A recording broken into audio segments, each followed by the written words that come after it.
आप अपने घर और किचन के कामों को काफ़ी हद तक आसान बना पाएंगे।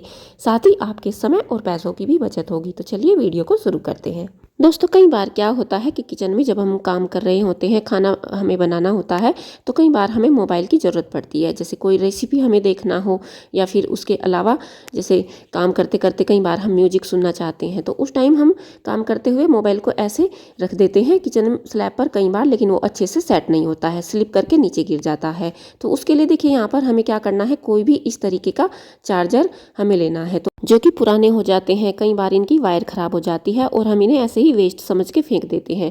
तो देखिए, इनको वेस्ट समझकर फेंकने की बजाय ऐसे मोबाइल स्टैंड हम इसका यूज़ कर सकते हैं। तो आप देख सकते हैं बिल्कुल भी मोबाइल हमारा इससे गिरता नहीं है, काफ़ी अच्छे से इसमें सेट हो जाता है। कितना भी इसे हिलाए डुलाएंगे मोबाइल बिल्कुल भी इससे गिरता नहीं है। तो है ना, काफ़ी यूज़फुल सा ट्रिक। तो चलते हैं अपनी नेक्स्ट टिप की तरफ। ऐसे खलबत्ते का हम अपने किचन में सभी यूज़ करते हैं। कभी हमें अदरक, लहसुन या फिर मिर्च कूटना हुआ तो, लेकिन जब हम इससे कुछ भी कूटते हैं तो इससे काफ़ी आवाज़ होती है। तो उसके लिए देखिए हमें यहाँ पर क्या करना है, हम ले लेंगे कोई भी सोक्स आपका बिल्कुल साफ़ सुथरा होना चाहिए, और बस उसके बाद आपको इसके अंदर इसे डाल देना है और डाल करके अच्छे से आप इसे सेट कर दे। उसके बाद कुछ भी आप इसमें कूटेंगे, यहाँ पर जैसे मैंने इसमें अदरक अभी कूटा था, तो बिल्कुल भी इससे कोई भी आवाज़ नहीं आती है। और यूज़ करने के बाद आप सॉक्स को ऐसे ऊपर करके कवर कर दीजिए। इससे जब भी आप इसको यूज़ के बाद रात में भी ऐसे छोड़ सकते हैं, तो कोई भी कीड़ा मकोड़ा इसके अंदर नहीं जाएगा, काफ़ी अच्छे से ये कवर हो जाता है। तो नेक्स्ट टिप है यहाँ पर, इस तरीके के जैकेट जैसे बच्चों के हो गए या फिर बड़ों के हो गए, तो सर्दियों में ये काफ़ी सारे हो जाते हैं, लेकिन जब हम इनको हैंग करते हैं तो वहाँ पर भी ये काफ़ी स्पेस लेते हैं, और अगर हम इन्हें फोल्ड करके रखते हैं तो अलमीरा में भी ये काफ़ी स्पेस लेते हैं। तो आज एक इजी सा ट्रिक मैं आपको बताने वाली हूँ, जिसके बाद जब भी आप जैकेट को फोल्ड करके रखेंगे तो एक कम से कम स्पेस में आ जाएंगे, फिर चाहे वो बच्चों के हों या फिर बड़ों के हों।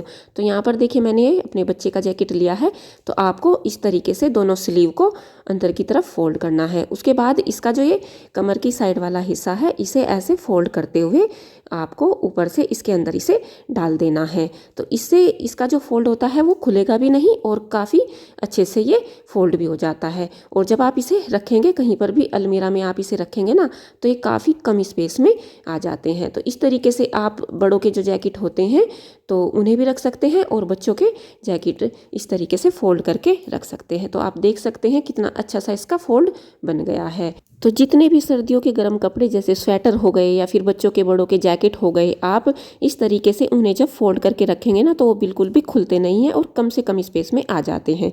तो है ना, काफ़ी यूज़फुल सा ट्रिक। तो चलते हैं अपनी नेक्स्ट टिप की तरफ।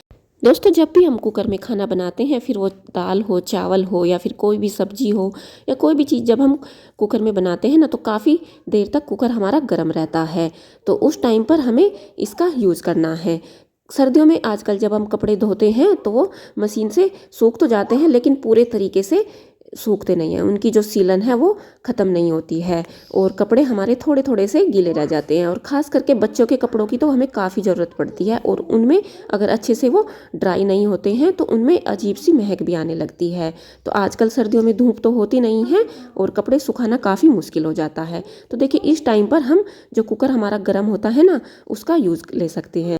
तो कई बार होता है कि लाइट नहीं होती है या फिर प्रेस ख़राब हो जाता है, तो और ठंडियों में कपड़े सुखाना ज़रूरी हो जाता है। तो उस टाइम पर आप इस ट्रिक को फॉलो कर सकते हैं। ऐसे आप अपने जितने भी ज़रूरी कपड़े हैं उन्हें ड्राई कर सकते हैं। और अगर आप ऐसे नहीं करना चाहते हैं तो आप कपड़ों को ऐसे फैला लीजिए और प्रेस की तरह कुकर का यूज़ करिए। इस तरीके से जब कुकर गर्म हो तो आप जितने भी कपड़ों में सीलन है या फिर जो भी गीलापन है, तो इस तरीके से आप कुकर को उसके ऊपर घुमाइए, और गर्म कुकर की वजह से सारे कपड़े आपके ड्राई हो जाते हैं। तो दोनों में से जो भी ट्रिक आपको पसंद हो उसे आप फॉलो कीजिए, और आपके कपड़े अच्छे से इससे ड्राई हो जाते हैं। तो काफ़ी यूज़फुल सा ट्रिक है। आई होप ये ट्रिक आपको पसंद आया होगा। और दोस्तों, आप मेरा वीडियो किस शहर या किस गांव से देख रहे हैं मुझे कमेंट करके ज़रूर बताइएगा, ताकि मैं आपको थैंक्स बोल सकूं। तो चलते हैं अपनी नेक्स्ट टिप की तरफ। दोस्तों, जब कभी भी हम आलू बॉईल करते हैं तो कई बार हमें जल्दबाजी में ज़रूरत पड़ती है, तो लेकिन उस टाइम पर आलू हमारे काफ़ी गर्म होते हैं, और अगर हम उन्हें हाथों से टच करेंगे तो हाथ हमारे जलने का खतरा रहता है। तो देखिए, उस टाइम पर हमें कोई भी फोक लेना है और इस तरीके से आलू के अंदर डालते हुए उठाना है। इसके बाद हम आलू को धीरे धीरे करके छील लेंगे, इसका सारा छिलका निकाल लेंगे। इससे होगा क्या कि हमारे हाथ भी नहीं जलेंगे और हमारा काम भी हो जाएगा। तो है ना काफ़ी यूज़फुल सा ट्रिक। और यहाँ पर आलू को छीलने का ही एक ट्रिक मैं आपके साथ और भी शेयर कर रही हूँ। देखिए इस तरीके से कोई भी हम बर्तन ले लेंगे और इस तरीके का झारा या फिर ये पूरी उतारने वाला जो हम सभी के घर में होता ही है, जब भी हम पूरी वगैरह बनाते हैं तो इसका यूज़ करते हैं। तो देखिए आलू को हम इस तरीके से रखेंगे और कोई भी कटोरी हम लेंगे और इस तरीके से प्रेस करेंगे। तो इससे हमारा बिल्कुल भी टाइम नहीं लगता है और बहुत ही जल्दी आलू हमारा छिल जाता है और साथ ही आलू मैश भी हो जाता है। तो देखिए इसका फटाफट से सारा छिलका हम निकाल लेंगे। यानी कि जब भी आपके पास टाइम कम हो या फिर आपको जल्दबाजी में खाना बनाना हो या फिर सुबह के टाइम काफ़ी हम जल्दी में रहते हैं तो उस टाइम पर इस ट्रिक को फॉलो कर सकते हैं। तो देखिए मेरे पास यहाँ पर ये छोटे साइज़ के आलू पड़े हुए थे तो मैंने इन्हीं का यूज़ किया है। अगर बड़े साइज़ के आलू हम लेते हैं ना तो उनका छिलका निकालने में और भी ज़्यादा आसानी रहती है। काफ़ी ईजिली हम इन्हें छील भी पाते हैं और काफ़ी अच्छे से ये मैश हो जाते हैं। और अगर हाथों से हम इन्हें छीलने बैठेंगे ना तो उसमें हमारा काफ़ी सारा टाइम लग जाता है। तो इस तरीके से अगर हम करते हैं तो हमारा घंटों का काम मिनटों में हो जाता है। तो है ना काफ़ी यूज़फुल सा ट्रिक। तो आप देख सकते हैं हमारे सारे आलू फटाफट से छिल गए हैं बिना किसी मेहनत के, बिना किसी झंझट के। तो दोस्तों उम्मीद करती हूँ कि सारे ही टिप्स एंड ट्रिक्स आपको पसंद आए होंगे। वीडियो थोड़ा भी पसंद आए तो एक लाइक करें, फैमिली और दोस्तों के साथ शेयर करें। और अगर आप मेरे चैनल पर पहली बार आए हैं तो सब्सक्राइब करने के साथ ही साथ बेल आइकन को क्लिक करें ताकि आने वाली वीडियो का नोटिफिकेशन आपको सबसे पहले मिल सके। तो मिलती हूँ आपसे अपने नेक्स्ट वीडियो में, तब तक अपना और अपनों का ख्याल रखें। थैंक